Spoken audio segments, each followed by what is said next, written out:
Hello and welcome to Ways to Change the World. I'm Krishnan Guru-Murthy, and this is the podcast in which we talk to remarkable people about the big ideas in their lives, the way they see the world, and the events that have helped shape what they think. And my guest today is Tayari Jones, who, at time of recording, is shortlisted for the Women's Prize for Fiction. By the time people listen to this, we'll probably know whether or not you have won. But you know, the book's causing a lot of excitement. It's called An American Marriage. And well, you tell us what it's about and where the idea came from. An American Marriage is the story of a young African-American couple, upwardly mobile. You know, they have their whole lives ahead of them. They've been married 18 months when the husband, Roy, is arrested for a crime that he does not commit. And the novel really is about the collateral effects of this imprisonment, the way it affects his marriage, the way it affects his relationship with his parents, and the implications for his future. The real question of the novel is, you know, can you ever get back lost time? And the idea for the plot came from a real life bit of eavesdropping. Eavesdropping, such a harsh word. I would say a found conversation. A serendipitous conversation. I was in the mall and I overheard a young couple arguing. The woman said, "Roy, you know you wouldn't have waited on me for 7 years." And he was really kind of taken aback and he said to her, "I don't know what you're talking about. This wouldn't have happened to you in the first place." And I was intrigued by the fact that they were each correct, but they didn't agree. And that's the kind of thing on which you can build a novel. You need moral ambiguity to build a novel. And when I was trying to write directly about wrongful incarceration, there was no ambiguity. I mean, they call it wrongful incarceration because it's wrong. What else is there to say? But when I started looking at the way it affected the dynamics between this husband and wife, there was a lot more gray area. And in the gray is where fiction thrives. I mean, I suppose you don't know whether this couple were talking about incarceration or not, do you? I mean, they could have been talking about... I know, he could have been in the Peace Corps. Who knows? I thought about that too, that I kind of took the ball and ran with it. But I think that's how creativity works. I'm glad I didn't know much about them at all, because that also gave me more room to invent. You were looking at writing about incarceration. Yes. Because you'd been studying it for quite a while as well. I mean, why? Well, you know, sometimes people ask me that, wondering if there was like a lightning bolt moment that made me want to write about this. But all my life, I haven't been aware of incarceration as like the boogeyman lurking just around the corner, waiting to, you know, snatch up husbands, brothers, sons. So I didn't have a specific moment. It's kind of like, I feel like incarceration has always been looming like climate change. You know, just you're aware that it's getting hotter and hotter. That's how I felt. And when it came time for me to write my fourth novel, I thought it was time for me to stop writing so much from my own autobiography. I felt like I've exhausted what my life has to offer for meaningful fiction. And now it's time for me to I felt like it's time for me to grow up and use my work to address something in the world that I think needs changing. Because where had writing begun for you? Like most people, my first novel was about growing up in Atlanta. When I grew up in Atlanta, there was a serial killer that killed 28 Black children, and 2 of them were students in my school. And so I wrote to kind of document that moment and ask myself, what was that effect on a generation? That's how I wrote my first one, but that's so close. I mean, all the characters in that first novel are about 10 years old, and it's really about me and my friends. How old were you? I was 9 at the time. What, and children the same age? Yes, were killed? yes, one boy was my exact age and he had been in my class. But there was another boy who was killed and he seemed so much older than the rest of us. He had been held back once or twice. And I remember him as being such a big, older boy. But when I went to the archives and I saw his picture, he was only 12. But because I was 9, he seemed so much older. And that really brought home to me the way that time affects our memory of something. He was only 12, he was a little boy. And did you know them? I did. So that is a huge event in any child's life. You know, it was a huge, but I feel that we as, like, collectively decided to put it away. I didn't think to write about that until I was in university and I was babysitting a little boy and he was late for his pickup. And I've had such a panic attack and I wanted everyone to help me look for him. And most people said, oh, you know, he's just a few minutes late. Why are you so worried? But a few other people came to help me, and they were equally panicked. And I realized that all of us had grown up in Atlanta at that time, that we had this shared memory of children in danger, boys in danger, that we had never spoken about again, but we held it in our hearts. So you hadn't processed it as a child, or No. with parents or teachers or anything like that? At that time in the early 80s, no one was really, people didn't talk to children in that way. People didn't ask children about their feelings. I just remember that there was this pressure to be safe, to be indoors. Children weren't allowed out because these murders lasted over 2 years. So it was almost like growing up in wartime where it becomes part of the culture of your life. So was writing the first novel, a form of therapy for you, or Not or really. was it just a creative process? I thought it would be therapy, but it raised more questions. It raised more questions for me than I knew, because as a child, I saw all of us as children. And also, as a child, I thought of it as a race thing when I was a child, because all the murdered children were Black. But when I got older and I was reading the news reports, I saw how class figured in, because Atlanta, my hometown, is kind of famous for its Black middle class. And that was the face that the city wanted to project, because we had a Black mayor, Black school board president. As my father used to say, we have Black everything here. And the murdered children were from poor and working class families. And there was even a lot of controversy as to whether or not the mothers should be shown on television, because they didn't project the image that the city wanted for itself. I didn't realize that as a child. So when I was writing it, the tragedy of these child murders became layered by all of the shame and shaming that happened to the families. If you were writing this when you were a student, were you imagining this to be published at the time, or did you already have a deal? Or Oh no, I didn't have a deal. When I was a young writer, I wasn't professionalized like young writers are now. I was just writing, and I'm so glad, because I don't think I would, if I had said to anyone that I'm hoping to publish a novel, everyone in the novel is 11 and they're all Black, and each is from a different point of view. And in the middle of the book, they're about 75 pages from the second person point of view. Everyone would have said, that's unpublishable, that's not sexy. But I didn't know I didn't know what an agent was. I didn't know how one published. I just knew this story and these memories I had. And I'm very grateful, because I feel that I wrote an honest first novel. I will never be that novelist again who has no knowledge of business, only heart. so, what kind of childhood was it? Were you in the Black middle class? Yes, my parents are both PhDs. They met in graduate school. But my father grew up, 10 children in 3 rooms. So he is one of those people who, because of the civil rights movement, a lot of African Americans had a huge jump in class because opportunities were available. And so he went on to get a PhD and married my mother, who has her PhD is in economics. So I grew up in a house of books, but not a house of literature. My parents like books with graphs in them. They're kind of a hard room, my parents, particularly when I wanted to be a writer. So were they both academics? Yes, they're both academics. So, and I'm a professor too, so I'm in the family business in that way. I mean, when I was a little girl, I thought a graduate student was a kind of relative, like a kind of cousin. So when I would see my little friends with a youngish adult person, I would say, "Oh, is that your graduate student?" And they would look at me because they didn't know what that was. And I thought, doesn't everyone have graduate students? Were you an only child, or did you have siblings? Now I have an older brother, a younger brother, and then I have 2 sisters who are about 10 years older, but they are my father's daughters from before he met my mother. But they're my sisters also. So where was your horizon then of achievement when you were a child? What were you looking to do? Well, I love to write, but I didn't know that I could be a writer. I didn't know that was something that was available to a person. And even though I love to write, no one really encouraged me in it. And I think it is because of gender. I think because I was a girl, like when I was a teenager, the question in life was, is she a nice girl?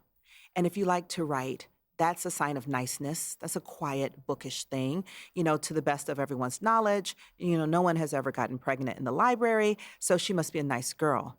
But it wasn't until I went to university that I began to take myself seriously. I went to a all Black, all women's university in Atlanta. And in that space, I was treated as though anything that I wanted to do was possible. Why did you go to that place? Well, actually, it was my parents' idea.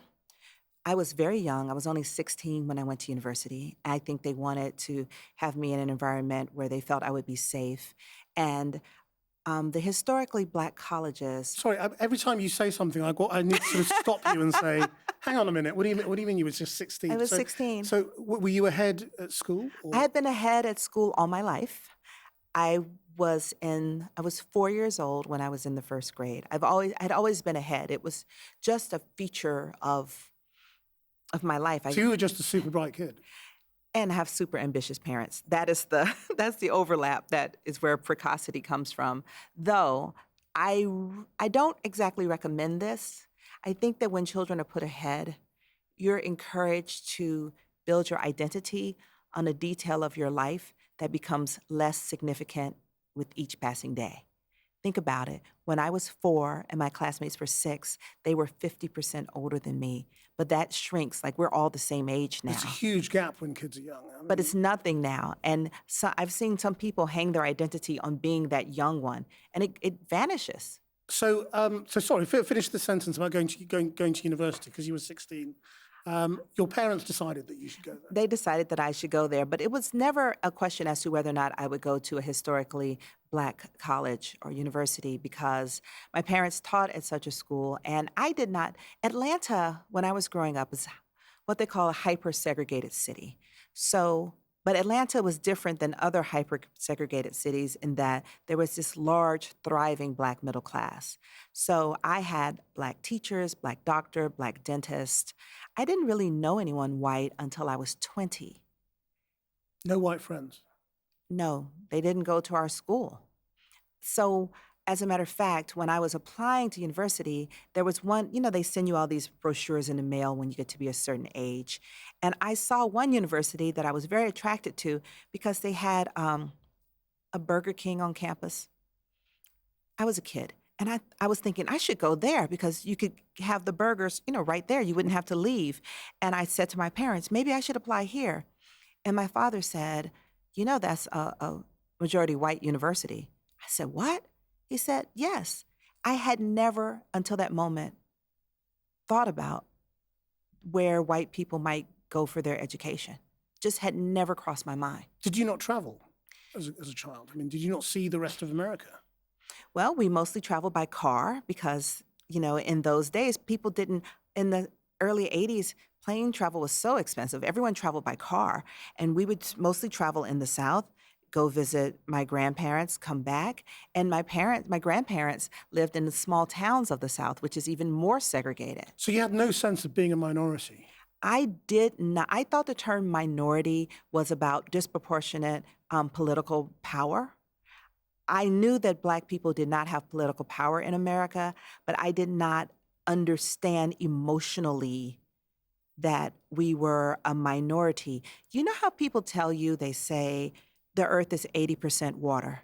You believe it. You've seen a globe, yet we're standing here on solid ground, so you don't really believe it in your heart. You believe it in your head. And that's how I felt. And do you think your experience is common or typical? Or... No, but I didn't know that I did not know that it wasn't. So I never had that sense. You know how you meet people, like a lot of writers, Black writers will say, oh, I was in university before I knew that Black people wrote books, or I didn't know that Black people could be doctors or whatever. I had no sense of racial limitation. Anything I could imagine anyone doing, I could imagine a Black person doing. The Harlem Renaissance writer, Zora Neale Hurston, she grew up much in the same way. She grew up in an all-Black, middle-class town in Florida. And when I read her autobiography, I understood what she was saying in this. It does change the way you understand who you are when you don't understand yourself to be a minority. So what did you think about white people growing up?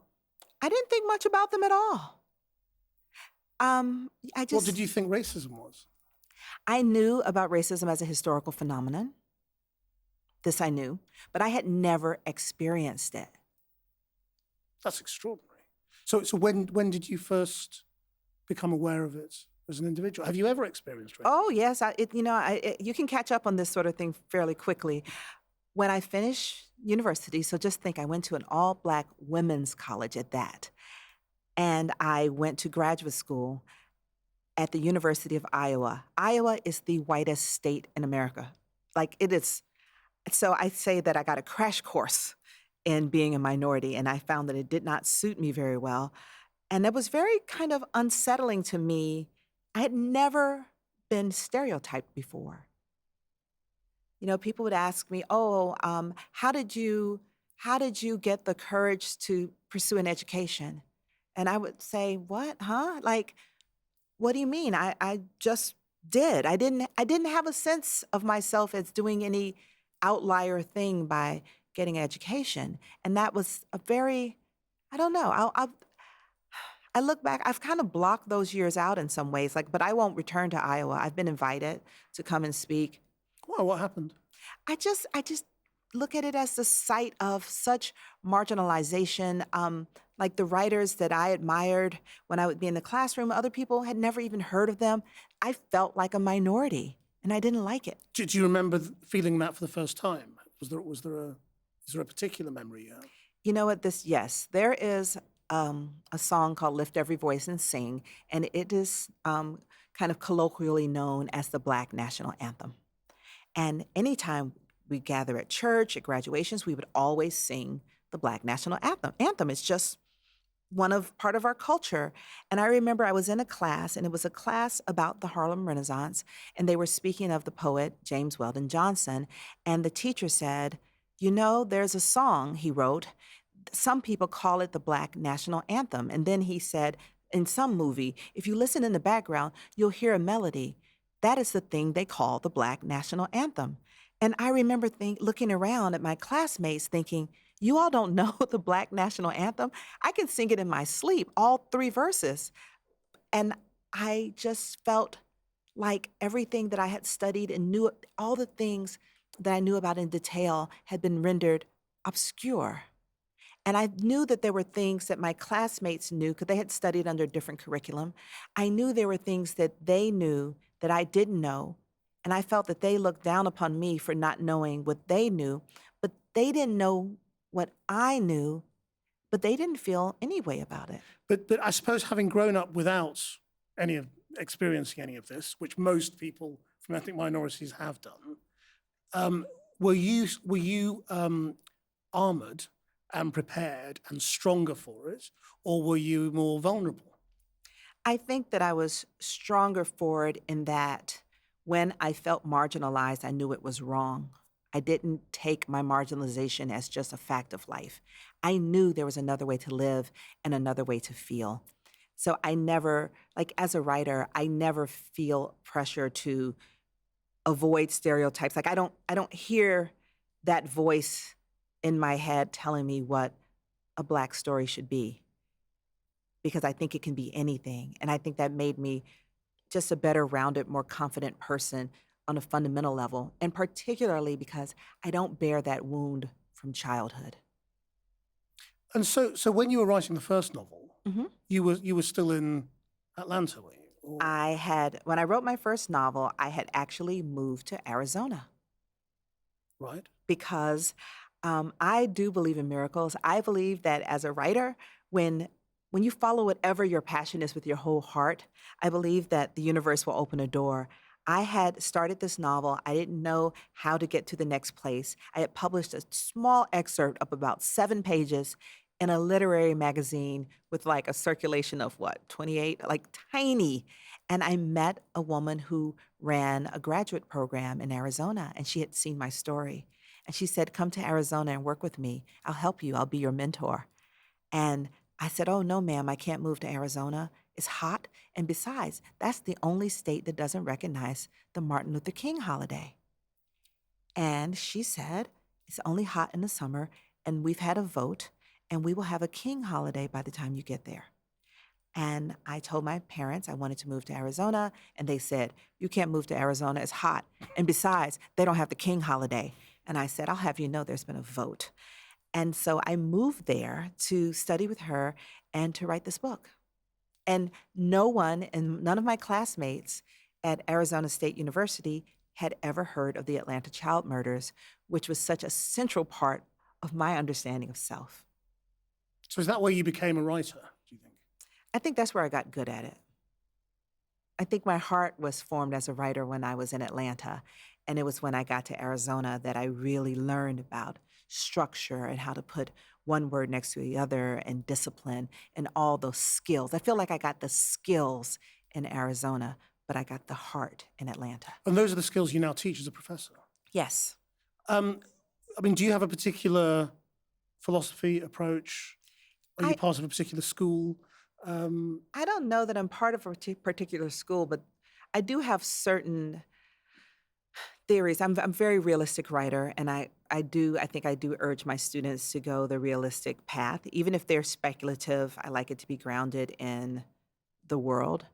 And one of my theories of writing, though, this is something I made up myself. It is that imagine when you're writing a book, telling a story, you have a budget, and your budget is, say, 100 coins, whatever unit of currency makes you happy. Now, a story that's you want your story to be come in right at budget. If it's under budget, it's boring and you need to add something. If it's over budget, it's too busy. And the example I use, this is kind of a silly one, but do you remember the movie E.T.? Mm-hmm. You know, the children had an alien living in the closet. That was extremely expensive line item on that budget. They used their whole budget on the alien. Therefore, you don't really remember any of the characters. You don't remember the setting. You don't remember anything because there was no room in that story for anything but a very expensive alien in the closet. Now, like you couldn't have E.T. set in a war zone. A war is a very expensive backdrop also. So you have to try to add things and take away things to keep it right in the budget. So like in an American marriage, a wrongfully incarcerated person is fairly expensive.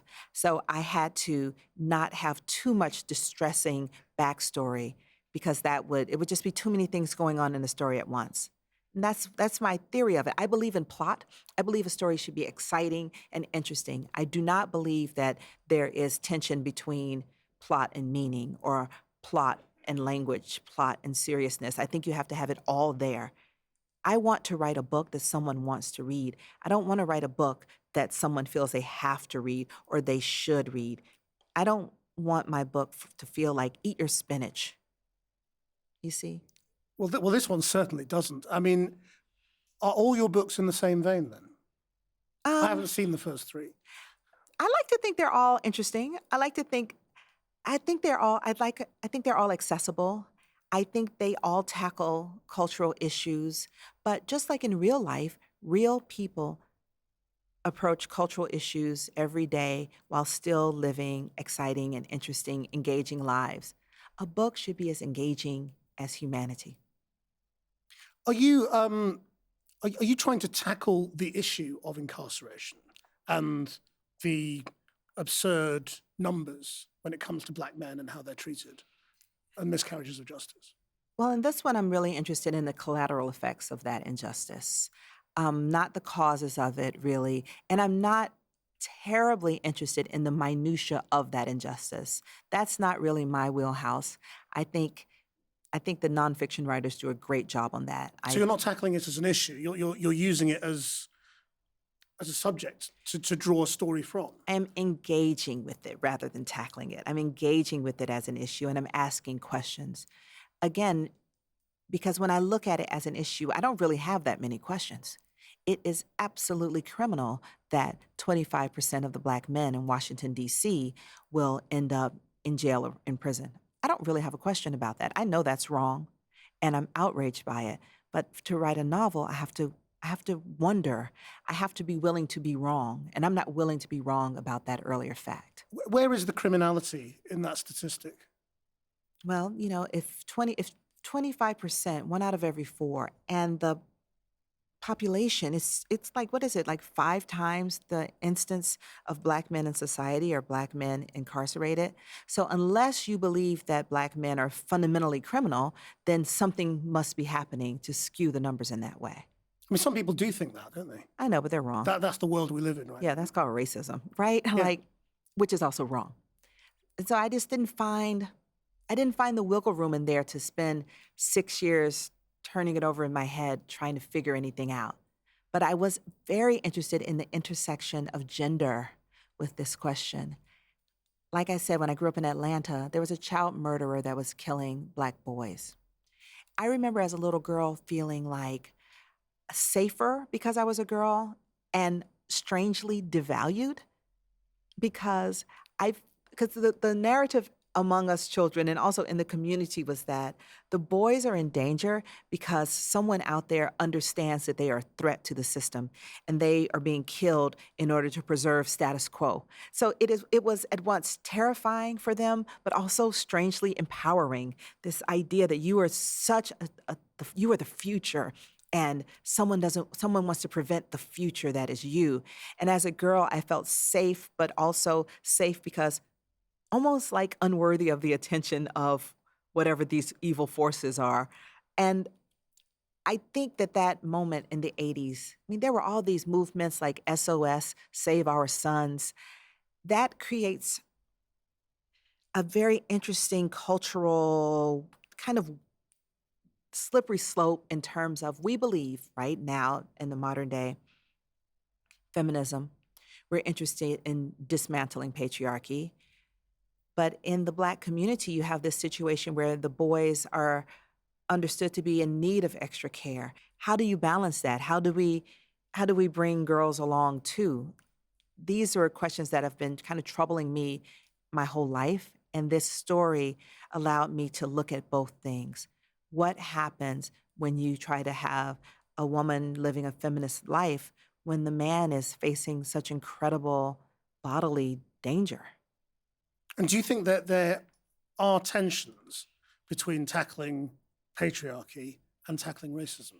And contradictions there? Yes. I mean, when you take your feminism intersectional, as the scholar Kimberly Crenshaw calls it, when you intersectional studies, it's very hard because you aren't allowed to think about only one thing at once. There's so much more ambiguity, and it's very hard. Like when I was writing this book, and I would say, "Oh, I've written a novel. It's about a woman and her husband is wrongfully accused." Everyone was like, "Oh, this is a book about one woman's brave fight to free her man." And it's not that. It's about one woman trying to figure out how to balance her own ambition, her own sense of self with the incredible needs of her husband. But that's a different story, and I feel that particularly in African American culture and thinking about the struggle, that we value women by the extent to which she can sacrifice and serve and work toward the safety of the men who are in peril. I mean, that is a huge kind of way of his problems are her problems. She is considered loyal by the extent to which her life is organized around his very legitimate problems, which is different than, when you look at some 1970s white feminism, which is about women, resisting organizing their lives around their husbands, but their husbands are not in trouble. So it's easy to say, yes, get free, go back to school, do your thing, be free. You don't have to stay locked in the house as a wife. But what does it mean if your husband's life is in danger? Is feminism a luxury then that Black women cannot afford? What does that mean? What's your own answer? My feeling was this in writing this book was that I think we have a very short-sighted idea of what women's contribution is. In an American marriage, her husband is in prison.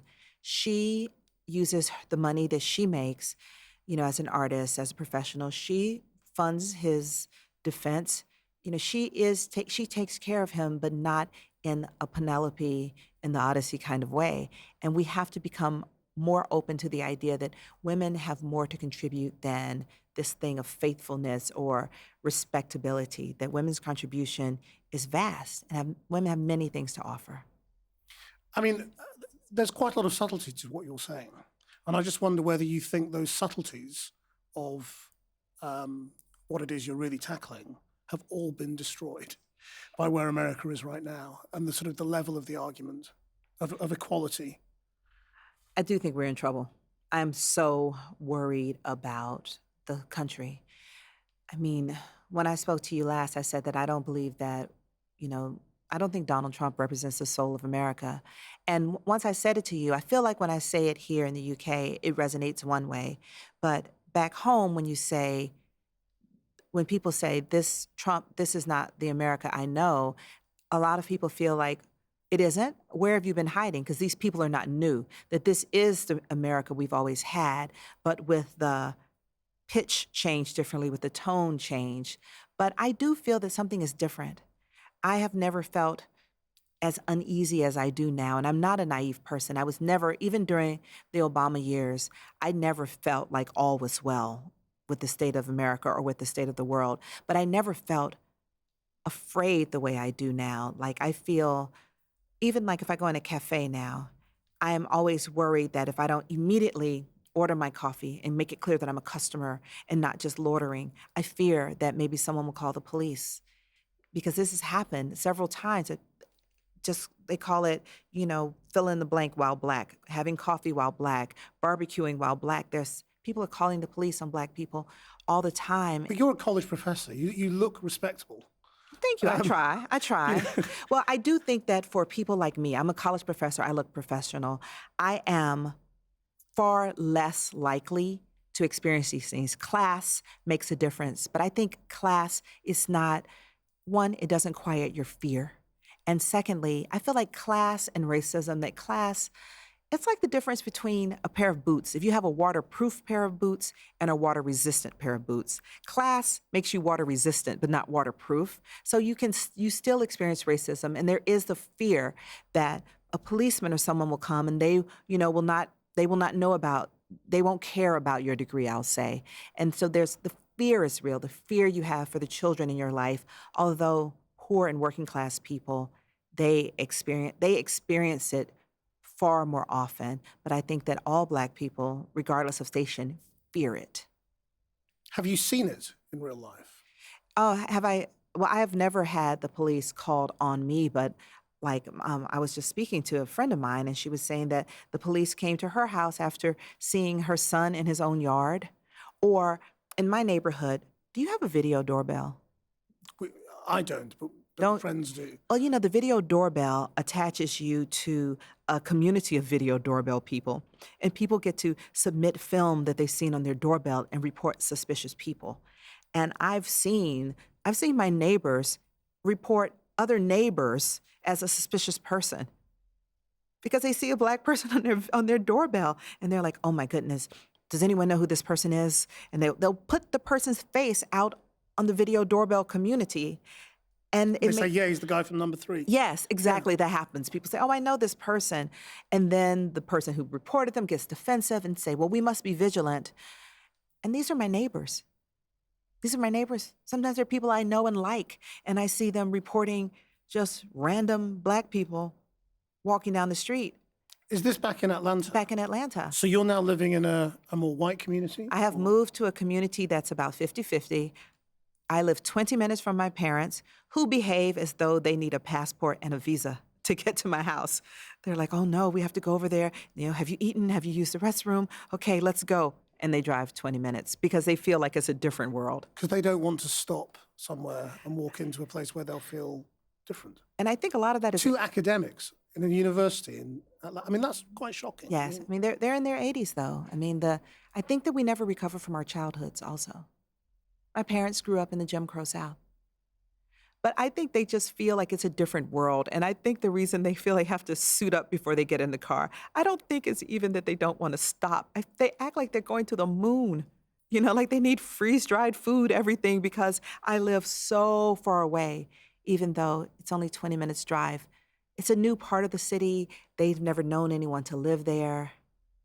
When you say you feel afraid, do you feel powerless in this, or do you feel you have some agency to do something about it?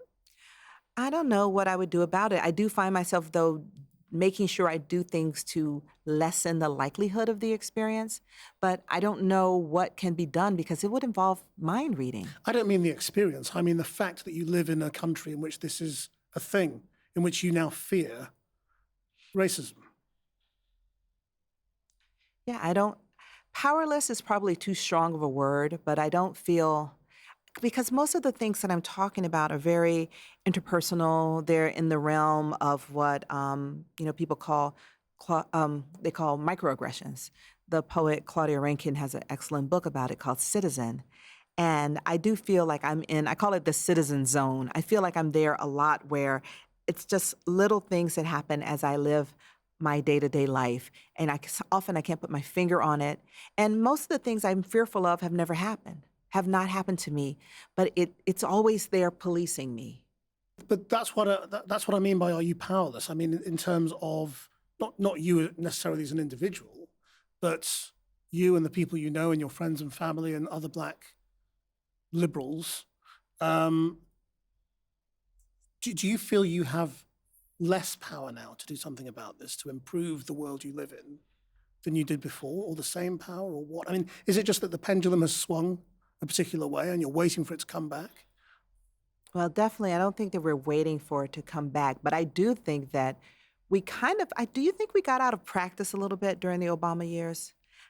Of fighting, you mean? Yes. During the Obama years was the first time in my life because, like I said, my parents are very political people. Like my older brother is named Patrice Lumumba. Patrice Lumumba Jones is his name, and he wasn't the only boy named Lumumba in his class. It was a time when people kind of valorized having overt political agenda. One of my earliest memories is being 5 years old and boycotting a gas station because they supported apartheid. And the mother of my friend stopped at the gas station and I started to cry. I was like, no, we can't use this gas. They support apartheid. They killed children in Soweto. And the mother was not interested and I had to get out of the car. I could not ride in it. My parents had to come and collect me because I was 5 years old and I was just crying. I could not ride in the car fueled by Gulf gas. So this is the way that I always understood resistance to be an ongoing thing. But I do feel that during the Obama years, like even this book, An American Marriage, I feel like had I published it during the Obama years, if you're writing something about wrongful imprisonment, you are necessarily critiquing the government.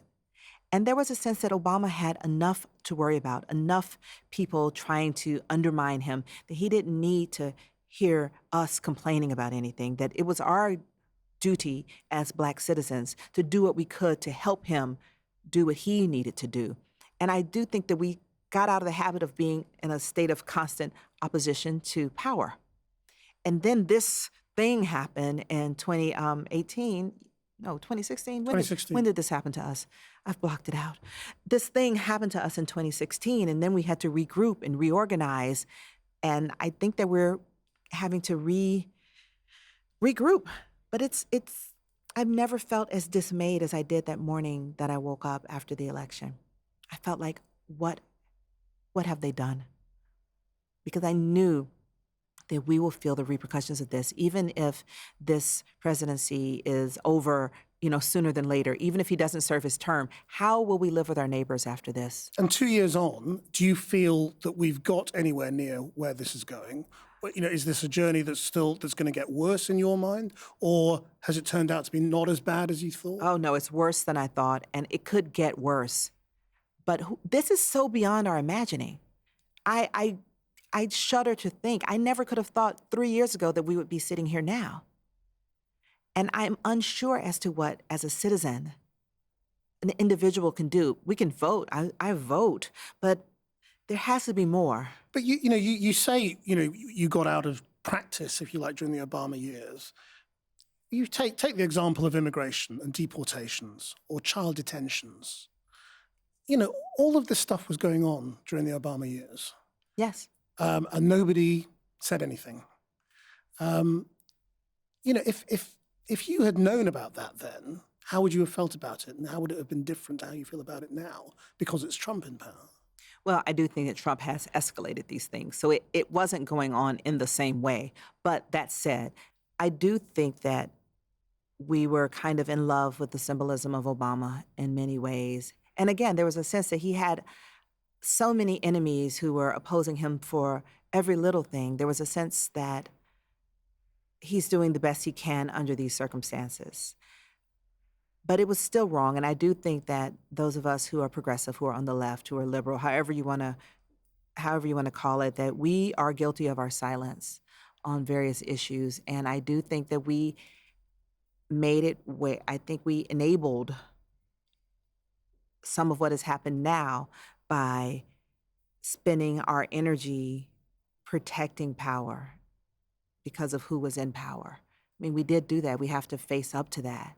Well, then how do you look forward? I mean, how if you do need to regroup and reorganize, how do you do it? And what kind of figurehead, because you have to go for a figurehead in an American system, Yes. do you rally around? Do you rally around an outsider who is different, who will frighten the majority? Or do you try and look for an insider who speaks your language? I'm leaning toward an outsider. I mean, I, of course, am completely partial. I don't know. Do you know Stacey Abrams? She was running. She's a Black woman. She went to my undergraduate institution. We're very proud of her. She's from Georgia, like I am. We're very proud of her. She almost won the governorship of Georgia. A Black woman in the deepest red of states. She almost won. A Black woman has never been a governor in a state in America ever. And she almost won. And everyone was hoping that she would run for president, but she did not. But I think the model that she presented, I mean, she did what no one imagined that she could do just by talking to people, by talking to all people. She talked to all Georgians, and she almost won. And there was a lot of voter irregularity. So her loss was it was very questionable. But I think that is the model. So do you assume 2020 is lost? No. And that you're looking for 2024? No, I can't. You can't do that to me. Here you are all safe and snug here in London telling me 2020 is lost. No. Well, it looks that way from Stop here. it. 2020 has not happened yet. Just think about it. In 2014, did you think 2016 was lost? No. You had no idea what was coming. So this thing that has happened to us, I just can't bear to utter it. This thing that has happened to us has shown us that curveballs are real. Anything can happen. I do not think 2020 is lost, but I think 2020 is going to be ugly. I'll tell you that much for free. But what elections will be fought on now is completely changing because economically the country's doing well. Within his own party, his approval ratings are up. You know, he's delivering on enough of the things that he said he would deliver for his constituents to shore up his vote, isn't he? Well, but he has a minority approval rating. He has a minority approval rating. So yes, his followers are his followers. He has what do they call it? The enthusiasm gap. He wins on enthusiasm, but he did not win the popular vote. He did not. Doesn't matter though. He won the Electoral College. You know, you can say that, can't you? I'm aware of this. It doesn't matter. It matters. It doesn't matter as much as we would like, but it counts. It doesn't change anything, is what I'm saying. Of course it matters, but it still means he's president. Fair enough. I'll give you that. It does mean that he's president, but it was a slim margin. So it's not like we have to change the mind of every one of his voters. We just need some of them. So will you be out there? Are you that political yourself? I will totally be out there, and I will be giving money. I will do whatever we have to. I will do what's asked of me. Because something has to change. We can't go on like this. Are you writing to change the way people feel? I do. You know, I do believe in writing to change the way people feel, and I think that. I mean, one of the questions in an American marriage, because the heroine, she's an artist, and her husband says to her, "No amount of art ever got anyone out of jail." There is a limit to what art can do, but art counts, and it's what I have. So it's what I put out there. But it can't, in this moment, it can't be all that I do, right? I will continue to write. And I even find myself writing nonfiction. I hate writing nonfiction. If you see me out there in the world writing an essay, it means the world is on fire. But I have written, opinion essays about the state of the world. And I'm planning on knocking on doors, for 2020 and talking to people, trying to get out the vote. We have to. We're in crisis. This is no time to be cute. Let's just touch briefly on sort of the issues, if you like, then. I mean, in what way America is in crisis? I mean, the obvious one that's in the news right now is abortion. Yes. What is the abortion debate actually telling you about how America is changing? It's telling me that there is a a kind of false nostalgia for what I think people have a false nostalgia. Well, not all people, but I think that a lot of particularly white Americans have a nostalgia for the 1950s, what they imagined the 1950s to be when everyone's role was clearly defined. Men were men, women were women, white people were white people, black people were black people. Everyone was in their lane and well, clean and pressed and pleased with it. And I think that's what this abortion debate is about. It's about having women go back to the days when they were controlled, when they were having babies, not having sexual freedom, not having control of their lives. I think I think abortion is a symbolic issue for people that represents a whole lifestyle more so than babies exactly. I mean, when you look at the people who are actually deciding this issue and their gender and where they come from and how they look, how do you react? I mean, the way anyone would. I feel like I react exactly. Well, not how anyone. That's the point, isn't Well, it? I will feel like the fact that you've had the impulse to phrase the question in that way is obvious. Yeah, there are a lot of white men deciding what women can do with their bodies. And it's not even what women can do with their bodies. It's really what women can do with their lives, because many of them also want to roll back contraception. And I think that that is a hard one for a modern generation to get their heads around. The pill came into wide usage, I think, in 72. I was born in 1970. I feel like I barely made it under the wire. But it's hard for women who have come of age with contraception available to understand what it was like for our foremothers. My grandmother wanted 2 children. She gave birth to 13 children because there was no way as a married woman not to have babies. My grandmother was pregnant for her entire adult life. It's very hard for modern women to really get their heads around what that would mean and how that would affect everything in the culture. But I think there's just a nostalgia for that, this idea that women were happy with their lot. And we could, on some level, I think, almost blame television. It's television that gave us this kind of cleaned up version of the 50s. Elaborate. Ozzie and Harriet, Leave It to Beaver, almost like I'm like these sepia-toned ideas of American middle class, white middle class carefreeness. And I think they see that as quintessentially American. Like when you say, oh, he's the boy next door, or American as apple pie, that's what it brings, those are the images that it brings up. But it's a lie, it's a myth. Do you think culturally black people have helped themselves as much as they should? Oh, yes, I do. I think that Black people have done amazing things with very limited resources.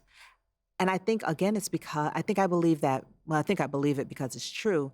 But I look at, my own education in Atlanta, my own education at Spelman College, and I think of just the Spelman College was founded in 1881 with $100. The founders went to John D. Rockefeller, and he gave them literally the money in his pocket. And they started a school that endures all these years later. So I believe that Black people have, despite the strikes against us, despite the institutional racism. This is a small detail, but when I was looking for my house in Atlanta, I was looking at real estate, and my parents' house has appreciated about 10 or 20% in 25 years. They live on the Black side of town. The Black middle class side of town, they live on the Black side of town. The rest of the houses in Atlanta are shooting up in value, doubling and such. So, when the time comes and that house becomes our inheritance, me and my brothers, our inheritance will be so much less than our peers who live in white neighborhoods, because their houses just appreciate more just because they do. Studies have shown that a Black person living in a house hurts the property value. You're just in your house preparing omelet, lowering your property value, just being yourself. You can't blame the person making the omelet for that. So we call this Ways to Change the World. I feel if I put you in charge of changing the world, you're going to have a long list. Absolutely. We got to fix this thing. So where do you start? I think I probably, if you had asked me 2 years ago or so, I would probably talk about education and making education accessible to all. I think now, but there's so many problems because I almost forgot. I was like, what about climate? Will it matter if the police are out of control, if we don't have a planet upon which to live? But there's something about starting with climate that seems like you're afraid of starting with people. But then again, climate change disproportionately affects the poor. So I guess we would have to start with climate, but I don't know, I don't feel quite right saying it. And I think that is a problem with the climate movement because it does sound like something that you can tackle without dealing with people. But I think we have climate as high on our list. I think we definitely have to deal with the militarization of the police all over the world. I mean, especially in the U.S., they're selling all this military equipment to the police. So that has to be done. Education, free education and healthcare should be available to everyone. To be able to live, you have to be able to live. You need to be able to go get healthcare, and you also need to have access to information. So I think I would just start with those, which is a lot. And this is why I think that it's important that we make coalitions. Everyone can't focus on everything. And I think the climate people, I think we need to not be so critical of them and say, oh, they just are afraid of people. Their work is important. The people working on the police front, their work is important. We need a big tent, and we should try to work intersectionally, but our colleagues in struggle who are interested in only one thing at a time, that's fine. Bring them in. We need all hands on deck right now. We need coalitions, and we have to work together despite our differences. I think one of the most interesting models to look at for social change is the ACT UP movement during the AIDS crisis. During the AIDS crisis, one of the very important things about the AIDS crisis was that AIDS was striking during the 80s. It was striking people of all race and class. To AIDS was irrelevant, and there was a ticking clock. People were dying, and people were forced to make coalitions across lines they had never crossed before. And because AIDS at that time was affecting gay men disproportionately, gay people are born into all kinds of families. So therefore you have inherently a diverse coalition, right? Like if you're organizing around, Black people have Black parents. They live in Black neighborhoods. You see, so that's a coalition that isn't necessary. You have to work to be intersectional. But during ACT UP, you had this disease that was striking people from all kinds of backgrounds. So you had people who had relatives who had law firms who their relatives would allow them to use the law firm to wage, to try cases. You had people who worked in all kinds of fields. Everyone was doing what they could, and it was diverse. That is actually the model for true coalition and social change. Would be ACT UP. And just personally, I mean, what difference do accolades make? I mean, Barack Obama has recommended your book. He did. Oprah Winfrey has recommended your book. I know. What are these things like? It's exciting. You can't write for the accolades because you'll kind of paralyze yourself, but it is a lovely feeling to be acknowledged, especially in a way that's legible to everyone in your family. Because so many of the milestones in writing are not, people don't know what it is. Like you can say, oh, I received an award from the Penn Foundation. And people say, oh, it must have been some pen.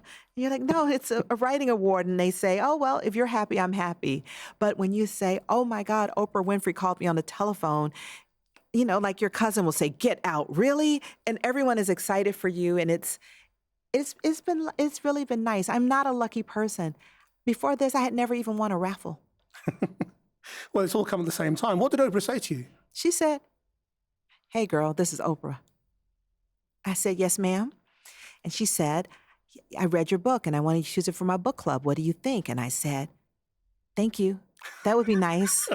And I was driving, so I had to pull the car over, and people were like knocking on my window, asking me for spare change. And she's speaking, and she was saying that she was interested. She's very passionate about incarceration and people's families. And she felt that this book was a readable, kind of enjoyable read that could bring a lot of people together to talk about the issue. And I mostly said, yes, ma'am, yes, thank you, yes. I mean, what do you say? It's Oprah Winfrey, but she's done so much for reading, bringing people together. I think book clubs are the new consciousness raising. Remember in the 70s when the women would get together and have those feminist consciousness raising? I think that's what book clubs are. Well, long live book clubs. Tayari Jones, thank you very much indeed This was so fun. for Thanks coming for to share having your me. ways to change the world. That was a really fun conversation.